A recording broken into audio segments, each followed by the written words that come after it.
오늘 말씀의 제목은 좀 무거운 주제일 것 같은데 정의라는 제목을 정해봤습니다. 정의.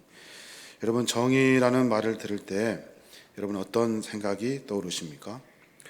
이 단어는 시대와 상황에 따라 그 의미와 느낌이 달라졌습니다. 60년대, 80년대 이 정의라는 말을 들으면 아마 이렇게 매캐한 최루탄 가스 냄새가 아마 생각이 날 겁니다. 붉은 글씨가 쓰여진 머리띠, 그리고 아침 이슬이라는 노래, 장주나 함석헌, 문익환, 김지아, 박노해 같은 그런 위인들이 아마 생각이 날 겁니다. 당시 정의라는 말은 민주 혹은 자유라는 말과 같은 의미의 말로 같이 사용되어졌습니다. 근데 요즘 20대 혹은 30대 아니면 조금 더 나이 든 청년들의 정의에 대한 말을 들으면 아마 그들이 봤던 이런 보고 자란 만화 영화 같은 것이 생각이 날 거예요. 사랑과 정의의 이름으로 널 용서하지 않겠다. 지금 화면이 나가고 있습니까? 예. 사랑과 이름으로 너희를 용서하지 않겠다. 이런 쫄라맨 같은, 세일러문 같은, 슈퍼맨, 무슨 배트맨, 마징가 제트 이런 거, 이런 아마 정의를 위해서 악을 경징하는 그런 것들이 아마 생각이 날 겁니다. 이처럼 정의라는 말은 그 상황과 시대에 따라 의미가 조금씩 달라지고 있습니다. 하지만 분명한 것은 그 모든 다양한 이해들을 연결하는 아주 보편적이고 근본적인 변하지 않는 질문이 있어요. 그 질문이 뭐냐면 무엇이 옳은가?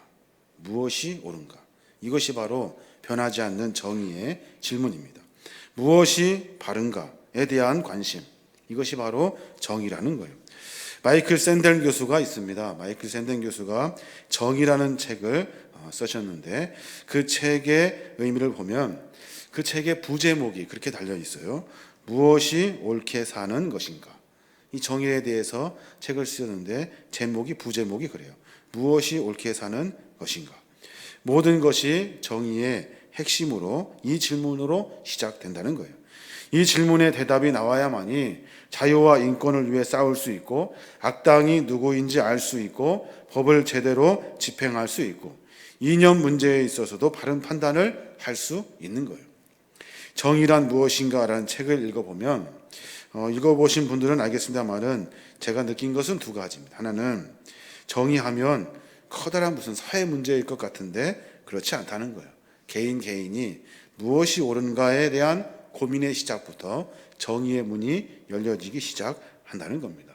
그래서 무엇이 옳을까 생각하며 책을 쭉 들여다보는데 정의에 대한 이 명확한 답, 무엇이 옳은 거에 대한 명확한 답이 나오지 않아요. 그래서 보니까 샌델 교수는 뚜렷한 결론 없이 몇 가지 이론들만 소개하고 독자들 스스로 그 정의에 대한 무엇이 옳은지에 대한 판단을 맡겨놓습니다. 각자 개인의 독자적인 판단에 의해서 정의가 만들어지는 거예요. 저는 이번 주 한 주간을 지내면서 이 정의에 대한 고민을 버릴 수가 없었습니다. 도대체 무엇이 옳은 것인가? 도대체 우리 사회는 정의로운가? 조국 장관에 대한 검찰의 수사, 국민들이 양분되어 가지고 서로 투쟁하는 모습, 그리고 언론이 검증도 안 된 수많은 의혹들을 막 설파하면서 여론을 만들어가는 것들도 보았고 그 안에서 과연 무엇이 옳은가에 대한 고민, 과연 우리 사회는 정의로운가에 대한 질문, 이 질문을 버릴 수가 없었습니다. 그 위에 사는 사람들, 정말로 위에 사는 사람들, 스카이캐슬이라고 하는데 까마득히 높아 보이는 성 위에 사는 고위 공직자들, 돈 많은 사람들 서로 추천서 써줘가면서 자녀들을 도와주고 그래서 그 높은 학력과 지위를 유지한 것인가에 대한 고민, 정말로 그들은 그렇게 살았단 말인가? 죽으라고 학력고사 준비하고 수능 준비하고 의자에 엉덩이 한 번도 안 띄고 공부해야만 우리가 성공할 수 있다고 생각해서 되게 열심히 공부하고 그랬는데 그들은 좀 다른 세상을 사는 것 같아요. 아무것도 모르는 민초들에게는 정말 자괴감이 드는 현실입니다. 검찰 의혹만 있지 기소를 못하고 있어요. 왜 그럴지는 잘 모르겠습니다만은 여하튼 많은 일들이 계속해서 검찰이 무슨 일을 만들어가고 있는지 잘 모르겠어요. 과연 우리 사회는 바르게 가고 있는가에 대한 고민, 이 고민을 지울 수가 없습니다. 다시 정의에 대해서 또 다시 이야기를 해야 되는데, 우리는 독재 정권 하에 정의를 무참히 짓밟혀 왔습니다. 권력을 손에 쥔 사람들은 그렇게 외쳐요. 정의, 사회, 구현. 정의, 사회, 구현이라고 구호를 외칠 때마다 수많은 사람들이 참된 정의에 대한 목마름을 갖게 됩니다.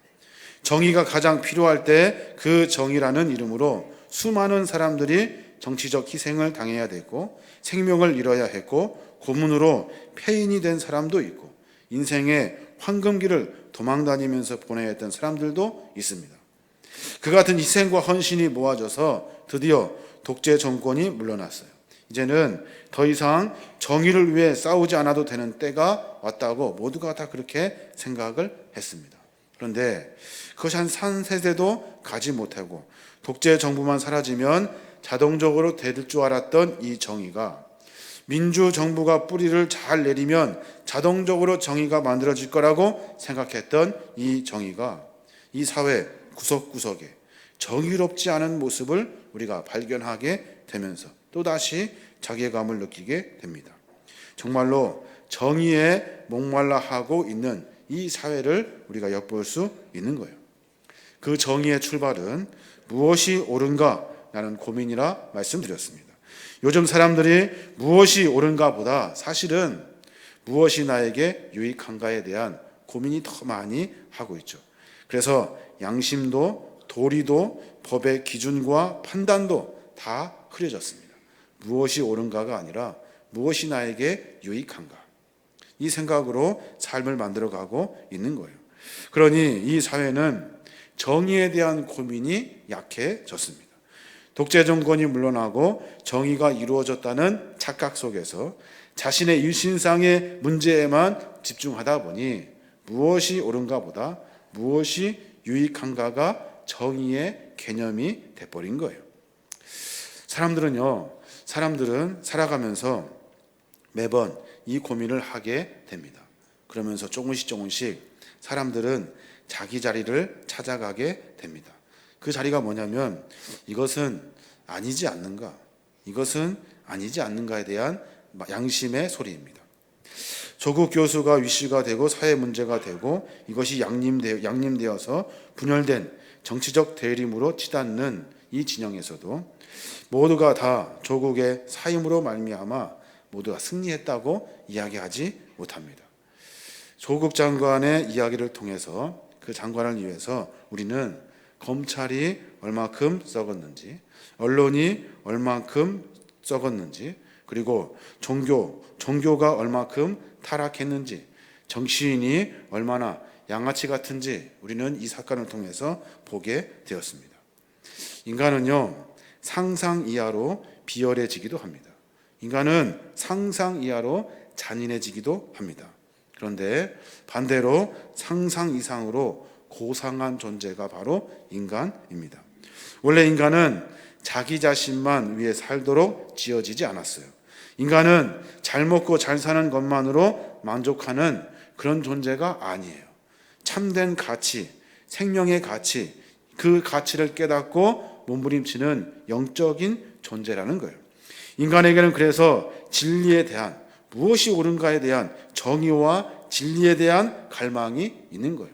진리는 무엇이 옳은가에 대한 고민이에요. 자신을 생각하느라 이웃을 잊고 자신에게 유익한 것을 추구하느라 옳고 그름을 망각해버리는 순간에도 우리 안에 깊은 내면에서 진리와 정의에 대한 갈망의 소리가 있다는 거예요. 사람들은 그 소리를 다 잃어버리고 무시해버리고 삽니다. 사랑하는 여러분, 옳고 그름의 문제는 기독교 신앙의 중요한 핵심입니다. 우리가 믿는 창조주 하나님은 진리의 하나님이에요. 우리가 주님으로 섬기고 있는 예수 그리스도 역시 진리의 주님이셔요. 진리를 우리에게 가르치시고 진리를 위해 목숨을 바치셨던 분이 주님이셔요. 주 예수님께서 돌아가시기 전에 성령을 우리에게 보내어 주신다 약속하시면서 그분을 소개하는 것도 역시 진리의 영으로 소개하고 있어요. 요한복음 16장 13절에 보면 그렇게 말합니다. 진리의 성령이 오시면 그가 너희를 모든 진리 가운데 인도하시리라. 올바르고 바르고 정직하고 정의의 성령님이 우리에게 오시면 무엇이 옳은지를 분별할 수 있게 된다는 거예요. 진리는 우리가 섬기는 삼위일체 하나님의 본성이셔요. 그런 하나님을 믿는다면 진리는 마땅히 가장 중요한 관심사가 되어야 하는 거예요. 여기 모인 우리 모두가 다 무엇이 옳은가에 대한 고민을 가지고 있어야 하는 거예요. 그리스도인들이 판단하고 선택하는 데 있어서 가장 중요한 핵심 질문은 무엇이 옳은가입니다. 무엇이 옳은가? 이 질문이 가장 우선시 되어야 하는 거예요. 근데 실상은 어떻습니까? 실상은 우리의 관심사는 축복이에요. 축복. 우리의 관심사는 축복. 그렇습니다. 축복은 신앙의 가장 중요한 핵심에 속합니다. 축복은 이 세상에서 잘 먹고 잘 사는 것을 훨씬 더 뛰어넘습니다. 진정한 축복은 하나님의 자녀로 회복되어서 하나님의 자녀답게 살아가는 것이 진정한 축복이에요. 하나님의 자녀답게 산다는 것은 정의롭게 사는 것을 의미합니다. 무엇이 옳은가에 대한 고민을 가지고 살아가는 사람들. 그래서 은혜를 받았으니 은혜를 베풀고 살고, 사랑을 받았으니 사랑을 베풀며 살고, 진정으로 아름다운 것이 무엇인지 추구하며 살아가는 삶을 살아가게 되어 있어요. 이게 바로 축복을 받은 사람의 삶이라는 거예요.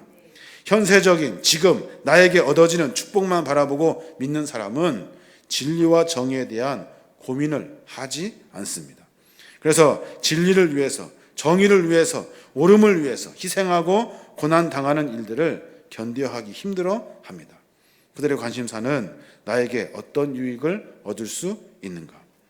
그동안 우리가 먹고 사는 문제에 이렇게 탐닉하느냐고 정의의 문제를 망각하고 살았다면 다시 우리의 삶의 형편을 보고 무엇이 옳은지 분별하고 고민할 수 있는 저와 여러분이 되었으면 좋겠습니다. 정의, 무엇이 옳은가에 대한 고민을 다시 시작하는 거예요. 고민을 기쁘게 받아들이고 정의로운 삶을 위한 결단을 해야 하는 겁니다. 오늘 우리가 본문을 읽었습니다. 로마서 12장 1절과 2절을 함께 읽었습니다. 이 본문에서 사용된 단어들 하나하나 굉장히 중요하고 심오한 의미가 담겨 있습니다. 그 모든 것을 종합해 보면 정의롭게 사는 것이 어떤 삶인지 우리에게 가르쳐주고 있는 거예요. 첫 번째로는 산 제물을 주 앞에 드리래요. 산 제물이 뭡니까? 우리의 삶을 하나님께 올려드려야 한다는 말이에요. 두 번째는 이 시대를 본받지 말래요. 이 세대를 본받지 말래요. 본받지 말라는 표현을 헬라어 원어의 사전을 찾아보면 틀에 맞추어지다라는 의미를 가지고 있어요. 나도 모르는 게 외부의 압력에 의해서 찍혀지는 거예요. 내 삶이 똑같이 세상의 방식대로 따라가는 거예요. 식당에 가면 와플 기계 있지 않습니까? 와플 기계. 거기에다가 이렇게 액을 넣고 뚜껑을 덮으면 한 1, 2분 지나면 와플이 나와요. 내가 만든 와플, 저 사람이 만든 와플 똑같아요.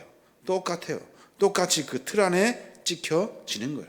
세상의 풍조, 세상의 생각, 세상의 사상, 세상의 마음들로 하여금 그대로 찍혀 나가는 겁니다.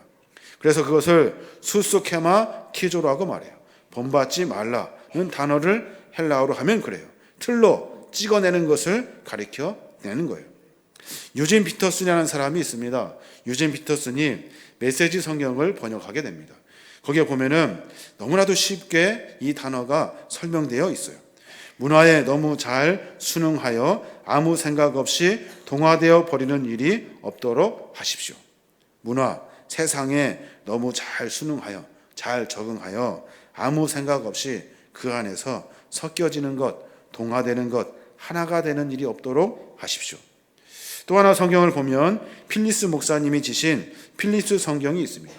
킹 제임스 버전을 교회 청년들이 조금 읽기 어려워해서 목사님이 직접 번역을 하신 거예요. 거기에 보면 로마서 우리 12장 2절의 말씀에 그렇게 나와 있어요. 당신을 애워싸고 있는 세상이 당신을 세상의 틀에 밀어넣지 않게 하십시오. 세상이 우리를 이렇게 애워싸고 있대요. 그래서 그 애워싸고 있는 세상이 우리를 자꾸만 그 세상의 틀 속에 밀어넣는데요. 그 세상의 생각, 세상의 관습, 세상의 것에 똑같이 만들어낸다는 겁니다. 여기서 알 수 있는 결론이 뭡니까? 우리는 중요한 진리를 발견할 수 있는데 가만히 있으면, 우리가 의식하지 않고 가만히 있으면 자연적으로 우리는 세상의 틀에 맞춰지게 되어 있다는 겁니다. 더 적극적으로 세상의 풍조를 따라가지 않고 노력하지 않아도 가만히 있으면, 그러면 세상 속에서 많은 것들이 우리로 하여금 세상의 생각을 갖게 한다는 거예요. 그래서 더 몸부림쳐야 되고, 생각하는 것들이 옳게 판단하기 위해서 몸부림을 쳐야 하는 거예요. 그래서 정의로운 삶을 살기 위해서 우리가 먼저 이 세상의 풍조를 따르지 아니하며 세상 가운데 살지 아니하도록 매번 옳음이 무엇인가에 대해를 고민하며 살아야 한다는 거예요. 그렇지 않으면 그냥 그대로 흘러갑니다. 그대로 가다가 세상의 것에 똑같이 세상의 방식으로 삶을 살아내게 되어 있는 거예요. 예수님이 하신 말씀이 기억이 납니다. 마태복음 7장 13절의 말씀, 좁은 문으로 들어가라. 멸망으로 이끄는 문은 넓고 그 길이 널찍하여 그리고 들어가는 사람이 많다. 생명으로 이끄는 문은 너무나도 좁고 그 길이 비좁아서 그것을 찾는 사람이 적다. 좁은 문이 뭘까요? 좁은 문은 세상의 풍조에 따라가지 않는 세상에서의 역행을 의미합니다. 세상의 것을 역행하여서 하나님이 무엇을 원하시는지를 고민하며 살아가는 삶이 좁은 문으로 들어가는 삶이에요. 좁은 문으로 들어가야만이 멸망의 길로 가지 않는다는 겁니다. 멸망의 길에 이르는 것은 세상의 풍조를 따라가는 겁니다. 사랑하는 여러분, 좁은 문과 넓은 문이 있습니다. 매번 우리의 삶을 점검하고 각오하고 결단해야 하는 거예요. 세상에 많은 뉴스들이 많이 있습니다. 그 가운데 정확하게 판단할 수 있도록, 정확하게 그것을 깨달아 알 수 있도록 매번 우리의 삶의 모습을 점검해야 하는 거예요. 무엇이 옳은지를부터 시작하는 거예요. 도대체 정의가 무엇인지 고민하고 생각해 내는 겁니다. 그저 그룹으로, 어떤 단체로, 어떤 무엇으로 우리를 싸잡아 매려고 하는 것들을 다 해체시켜 버리고 각자 개인이 무엇이 옳은지 판단할 수 있는 성숙한 그리스도인이 되어야 하는 거예요. 어떻게 하면 가능할 수 있을까요? 어떻게 하냐면 매번 삶의 모습 가운데 내가 스스로 고민할 수 있는 힘을 길러야 하는 겁니다. 그래서 하나님 말씀 안에, 그리스도의 생명 안에 내가 매번 고민하며 살아가게 되는 겁니다. 마지막으로 시편 85편을 여러분에게 소개해 드리고 싶습니다. 시편 85편은 바벨론 포로로 잡혀갔다가 유다로 돌아온 그 시인, 한 사람의 시인이 황폐화된 이스라엘 백성 유다 현장을 보고, 하나님, 어떻게 하면 이들이 다시 일어설 수 있습니까? 이들이 어떻게 하면 다시 하나님을 만날 수 있습니까? 이 세상 풍조에 다 폐허가 되고 있는 이 상황을 어떻게 극복할 수 있습니까? 그러면서 이 시를 적어냅니다.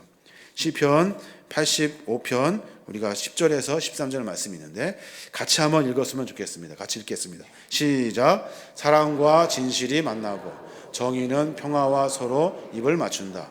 진실이 땅에서 돋아나고 정의는 하늘에서 굽어본다. 주님께서 좋은 것을 내려주시니 우리의 땅은 열매를 맺는다. 정의가 주님 앞에 앞서가며 주님께서 가실 길을 닦을 것이다. 여기에 말하는 핵심은 사랑과 진실과 정의입니다. 우리의 삶을 만들어갈 수 있는 유일한 방법은 예수 그리스도의 사랑, 무엇이 옳은지 고민하는 진실과 정의. 그 정의가 주님보다 앞서가야 한대요. 그래야 주님의 은혜를 만날 수 있고 주님이 그 가실 길을 우리가 닦아내야만이 하나님이 우리의 삶을 만져주신다는 겁니다. 여러분 삶 가운데 무엇이 옳은지 다시 고민하는 몸부림이 있기를 바랍니다. 여러분의 삶 가운데 무엇이 하나님의 뜻인지를 다시 분별할 줄 아는 거룩한 성숙한 그리스도인이 되시게 주님의 이름으로 축원합니다.